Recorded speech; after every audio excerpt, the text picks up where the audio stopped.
Hello दोस्तों, स्वागत है आप सभी का हमारे YouTube चैनल एग्जाम बार में। आज हम लोग कवर करने वाले हैं आधुनिक भारत में प्रमुख जन विद्रोह और जनजाति आंदोलन। ये भी आयोग का बहुत ही फेवरेट सेगमेंट रहा है और यहां से भी एक न एक प्रश्न आपको एग्जाम में देखने को बिल्कुल मिल जाएगा। और मैप पे मैं इसलिए रिवीजन करवा रहा हूं क्योंकि मैप के आधार पे अगर हम कोई भी चीज पढ़ते हैं तो वो मानचित्र के तौर पे जो है हमारे दिमाग में काफी दिनों तक स्टोर होती है और इसका हमको लाभ जरूर मिलता है। शुरुआत करेंगे हम लोग जन आंदोलन में सन्यासी विद्रोह से, जो कि बंगाल क्षेत्र में होता है। इसका जो टाइम पीरियड होता है ये 1763 से 1800 या फिर कह ले 1770 से 1820 तक का इसका टाइम पीरियड होता है। इसका जो क्षेत्र रहता है ये बंगाल का क्षेत्र रहता है और कारण जो रहता है सन्यासी विद्रोह का वो ये रहता है कि जो तीर्थ यात्रा कर लगाते हैं अंग्रेज, उससे सन्यासी लोग असंतुष्ट थे। और इसके जो प्रमुख नेता थे वो कौन थे? मंजूषा और देवी चौधरानी। ये आप लोग नाम ध्यान रखे रहिएगा। एक पुस्तक है जिसका नाम है आनंद मठ। अब ये पुस्तक किसके द्वारा लिखी गई है अगर आपको याद है तो आप कमेंट सेक्शन में जरूर मेंशन करें। रिवीजन का इससे अच्छा मौका नहीं मिलता है। आनंद मठ पुस्तक में भी सन्यासी विद्रोह का जिक्र किया गया है, इसको आप लोग ध्यान रखे रहिएगा। सन्यासी विद्रोह के बाद बंगाल क्षेत्र से ही एक और विद्रोह होता है जिसका नाम रहता है फकीर विद्रोह।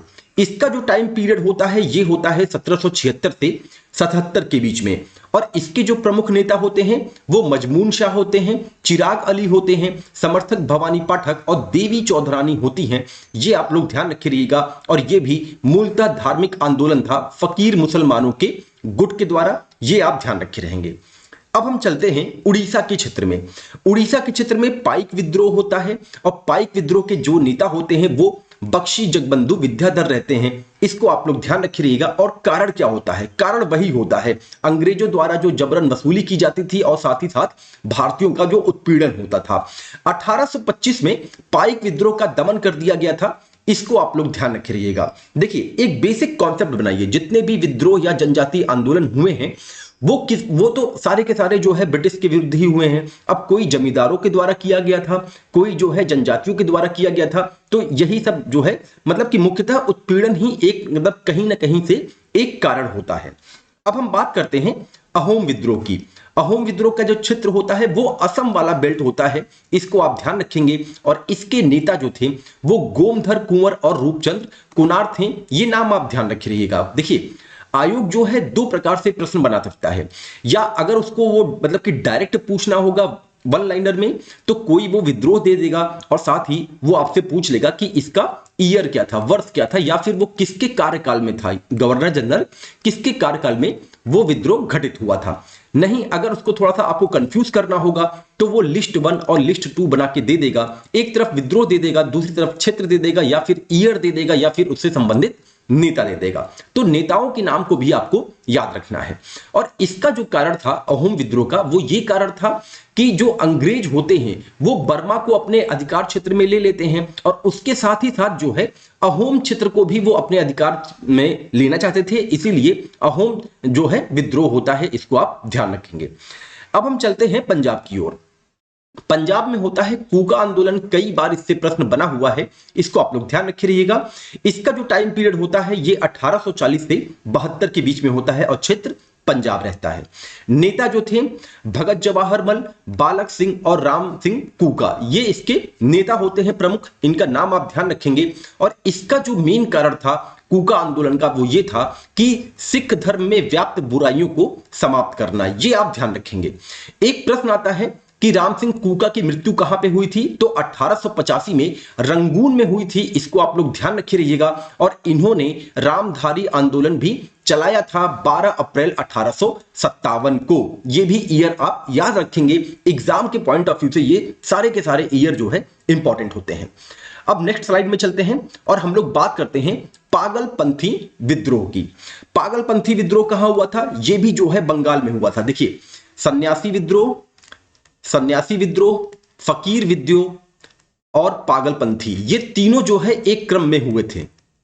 ठीक है, तो आप इसको ऐसे सोच सकते हैं कि एक कोई सन्यासी फकीर था जो कि पागल हो गया। तो पागल विद्रोह कहां पे हुआ था? बंगाल क्षेत्र में हुआ था। और इसका जो टाइम पीरियड होता है ये 1831 से 1813 से 1831 के बीच में होता है, ये आप ध्यान रखेंगे। और जो इसके प्रमुख नेता थे वो थे करम शाह और टीपू मीर, ये दोनों नाम आप याद रखे रहिएगा। और जो इसका कारण था वो था जमींदारों का अत्याचार के विरुद्ध पागलपंथी विद्रोह किया गया था, ये आप ध्यान रखेंगे। और ये भी बंगाल क्षेत्र से ही हुआ था।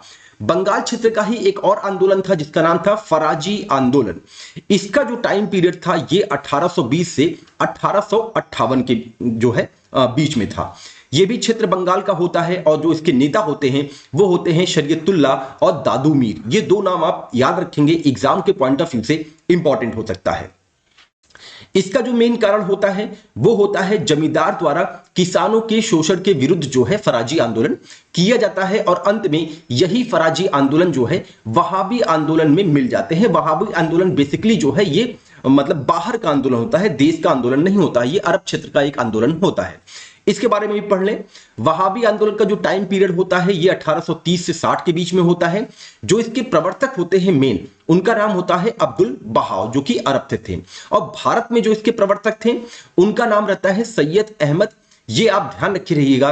और ये अब्दुल बहाव से काफी ज्यादा प्रभावित रहते हैं। लेकिन भारत में सबसे ज्यादा प्रभाव जो है दिल्ली के संत शाह वली उल्लाह का था। ये आप नाम ध्यान रखे रहिएगा, शाह वली उल्लाह। इनका जो है वहाबी आंदोलन में ज्यादा प्रभाव देखा गया था। इसका उद्देश्य क्या था? इस्लाम धर्म का प्रचार प्रसार करना। मुस्लिम सुधारवादी आंदोलन था ये। और ये आंदोलन जो है कभी भी राष्ट्रीय आंदोलन का रूप नहीं ले पाया। इसको भी आप लोग ध्यान रखेंगे। स्टेटमेंट वाला प्रश्न जो है यहीं से ऐसे जनरेट होता है। गडकरी विद्रोह के बारे में बता दें कि इसका जो टाइम पीरियड था ये 1844 का था। और ये कोल्हापुर जो कि महाराष्ट्र में पड़ता है, ये उस वाले बेल्ट में इसका जो है इस विद्रोह को अंजाम दिया जाता है। इसके जो नेता होते हैं वो दाजी कृष्ण पंडित। गडकरी लोग मराठों के वंशानुगत जो सैनिक होते हैं वो इसके नेता थे। और मुख्यतः जो नेता थे उनका नाम था दाजी कृष्ण पंडित। ये आप ध्यान रखे रहिएगा। और इसी विद्रोह में जो गडकरी लोग के जो मराठों जो मतलब कि जो मराठा के वंशानुगत जो सैनिक थे, उन्होंने जो है समनगढ़ और भूदरगढ़ का किला जो है जीत लिया था। और अंग्रेजों को काफी मशक्कत करनी पड़ी थी इस विद्रोह को दबाने के लिए। ये आप ध्यान रखेंगे। तो यहां पे हमने बात किया प्रमुख जन विद्रोह। अब हम आगे चलते हैं और बात करते हैं जनजातीय आंदोलनों के बारे में। और वो भी हमारे एग्जाम के लिए बहुत इंपॉर्टेंट है। यहां से भी अक्सर प्रश्न जो है देखे जाते हैं।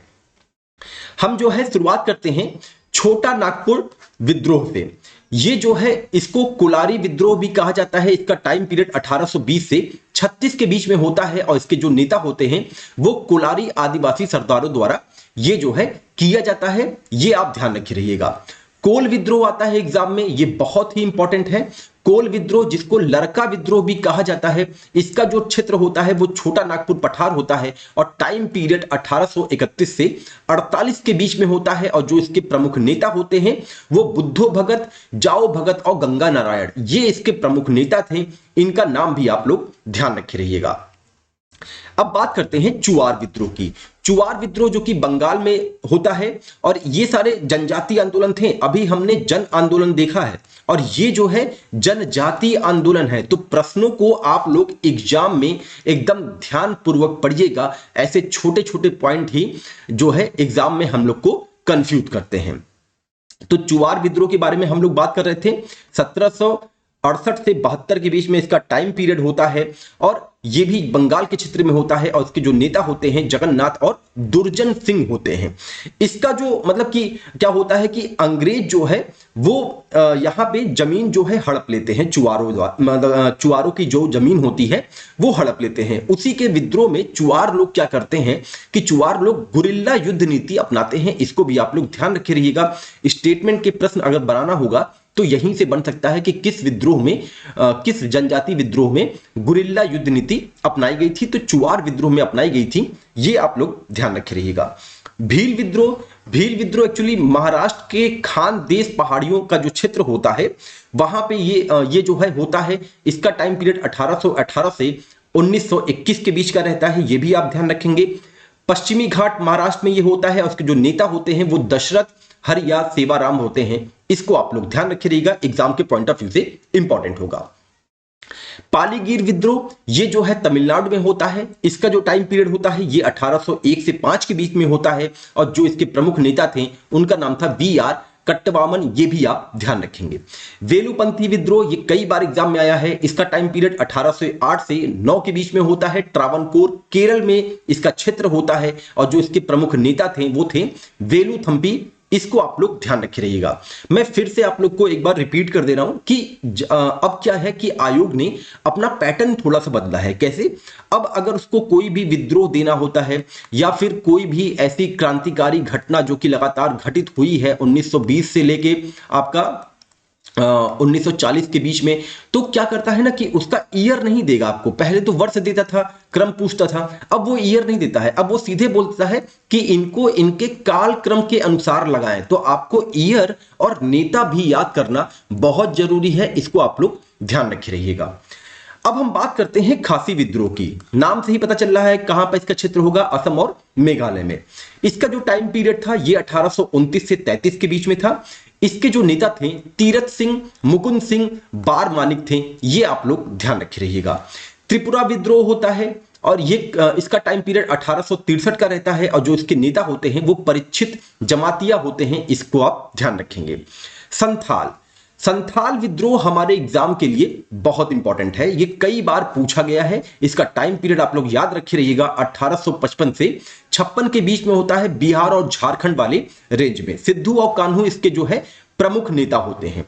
मुंडा विद्रोह इस बार के एग्जाम के लिए इंपॉर्टेंट है। उसका भी रीजन है, उसका रीजन ये है कि 15 नवंबर को जो है बिरसा मुंडा दिवस मनाया जाता है और साथ ही 15 नवंबर के दिन ही पीवीटीजी योजना जो है वो भारत सरकार द्वारा लॉन्च की गई है और ये जो है टोटल जनजातियों की योजना है। और पीवीटीजी योजना के बारे में हमने डिटेल में बात किया है, आप लोग जाके उसका रिवीजन जरूर कर लीजिएगा कि बजट में इस पे कितने रुपए का प्रावधान किया गया है या फिर कितने, मतलब कि हमारे देश में कितने जो है पीवीटीजीज रहते हैं। ऐसे जो है प्रश्न एग्जामिनर बना सकता है, तो इसको आप लोग ध्यान रखे रहिएगा। मुंडा विद्रोह इसका जो टाइम पीरियड होता है ये 1895 से लेके 1901 के बीच में होता है, रांची और झारखंड के बेल्ट में। और जो इसके नेता होते हैं बिरसा मुंडा होते हैं और बिरसा मुंडा भगवान की जयंती के रूप जो है वो 15 नवंबर को मनाई जाती है, ये भी आप लोग ध्यान रखेंगे। रंपा विद्रोह का जो टाइम पीरियड होता है वो 1889 से 1924 के बीच का होता है और इसका जो बेल्ट होता है ये आंध्र प्रदेश का रहता है, ये आप लोग ध्यान रखेंगे। अल्लूरी सीताराम राजू जो है इसके प्रमुख नेता होते हैं।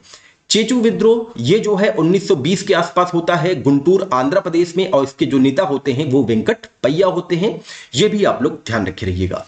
रामोसी विद्रोह कई बार एग्जाम में इससे प्रश्न आया है, पश्चिमी घाट महाराष्ट्र में होता है और जो इसके प्रमुख नेता होते हैं चित्तर सिंह, उमा सिंह और नरसिंह रहते हैं। ये नाम आप लोग ध्यान रखे रहिएगा, एग्जाम में कंफ्यूज हो सकता है कि किस जो है विद्रोह के कौन से नेता थे। इसका जो टाइम पीरियड होता है रामोसी विद्रोह का वो 1822 से जो है 41 तक के बीच का रहता है। ताना भगत आंदोलन जो है 1914 इसका टाइम पीरियड होता है, छोटा नागपुर का जो क्षेत्र है वहां पे होता है और इसका जो नेता है इसके जो नेता होते हैं इनका नाम होता है बलराम भगत और जतारा भगत। ये दोनों नाम आप लोग ध्यान रखेंगे, एग्जाम के लिए बहुत इंपॉर्टेंट होगा। तो ये हमने आज कवर किया जन विद्रोह और जनजाति आंदोलन। तो इसमें आप लोग को कंफ्यूजन नहीं होना चाहिए क्योंकि ये दोनों अलग अलग चीजें हैं। अगर एग्जाम में पूछेगा तो आपको ध्यान रखना होगा कि जन विद्रोह के बारे में पूछ रहा है कि जनजाति जो है विद्रोह के बारे में पूछ रहा है। इस बार हो सकता हो कि ऐसे भी प्रश्न बन जाए कि निम्नलिखित में से कौन सा जनजातीय आंदोलन था या तो निम्नलिखित में से कौन सा जन आंदोलन था और आपको 4 ऑप्शन दे दे और उसमें से मतलब कि आप लोग को कंफ्यूज नहीं होना है, इसलिए अपने जो है मतलब कि नोट्स को एकदम क्लियर करके लिखे रहिएगा। तो ये अभी हम लोग जो है हिस्ट्री का बहुत ही इंपॉर्टेंट टॉपिक कवर किए हैं। अगर ये सेशन एग्जाम के पॉइंट ऑफ व्यू से इंपॉर्टेंट लगा है तो आप हमारे चैनल को लाइक सब्सक्राइब करना बिल्कुल मत भूलिएगा, साथ ही अपने दोस्तों को भी शेयर करिएगा। और बता दें कि हम लोगों ने अभी तक हिस्ट्री के इतने इंपॉर्टेंट सेक्शन को कर रखे हैं और वो सारे के सारे जो है आपको जब प्लेलिस्ट में जाएंगे हमारे चैनल में, तो वहां पे हिस्ट्री का एक अलग जो है फोल्डर मिलेगा, यूपी स्पेशल का अलग फोल्डर मिलेगा, करंट अफेयर का अलग फोल्डर मिलेगा, और आप लोग जाके बहुत ही जल्दी जल्दी रिवीजन कर सकते हैं। और ये सारे के सारे हमारे एग्जाम के लिए बहुत इंपॉर्टेंट है। वीडियो बहुत लंबी नहीं है, केवल 10-10, 15-15 मिनट में छोटे छोटे टॉपिक जो है हमने जो है कवर किया है, और ज्यादातर कोशिश किया है कि मैप के माध्यम से वो टॉपिक आपका कवर हो जाए। देखिए फिर से आपको याद दिला दे रहे हैं, जो छोटे टॉपिक हैं, एग्रीकल्चर हो गया आपका, सेंसस हमने दोनों देख लिया है, भारत का भी देख लिया है, यूपी क्या बोलते हैं उत्तर प्रदेश का भी देख लिया है। साथ ही आप लोग को क्या करना है, मैथ और रीजनिंग और करंट अफेयर। तो agriculture, census, math, reasoning, current affair और यूपी स्पेशल, इन पांचों टॉपिक से आप जो है 50 से 60 नंबर के आसपास जो है एकदम एक्यूरेट सही कर सकते हैं जीएस में। तो इसीलिए अब चूंकि 1 फरवरी आ गया है, अब आपके पास ज्यादा समय नहीं है, तो आप अपना उतना ही समय इसको भी दीजिएगा जितना आप हिस्ट्री, पॉलिटी, ज्योग्राफी, साइंस आदि को दे रहे हैं। चलिए मिलते हैं अपने अगले टॉपिक में, तब तक अपना ध्यान रखें। नमस्कार, जय हिंद, जय भारत।